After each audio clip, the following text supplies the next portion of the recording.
नमस्कार दोस्तों, कृपया इस वीडियो को लाइक और चैनल को सब्सक्राइब करें।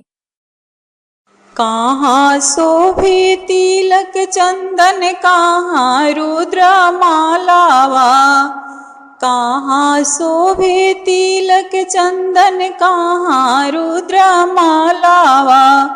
कहाँ रे शोभे डामरू, कहाँ रे मिर्गा छालावा।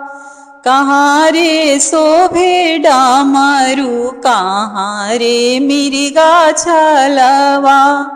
लीलरा शोभे तिलक चंदन, गले रुद्र मालावा। लीलरा शोभे तिलक चंदन, गले रुद्र मालावा। हाथों में शोभे डामरू, डारों में मिर्गा छालावा। हाथों में शोभे डामरू, डारों में मिर्गा छालावा।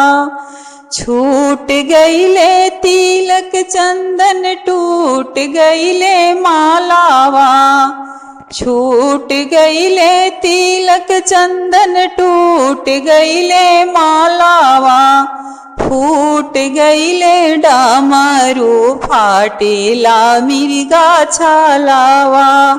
फूट गईले डामरू, फाटेला मिर्गा छालावा। लगाई देबा तिलक चंदन, गोथाई देबा मालावा।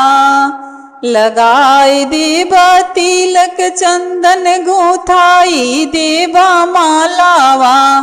बनाई देबा डामरू, सियाय मिर्गा छालावा। बनाई देबा डामरू, सियाय मिर्गा छालावा।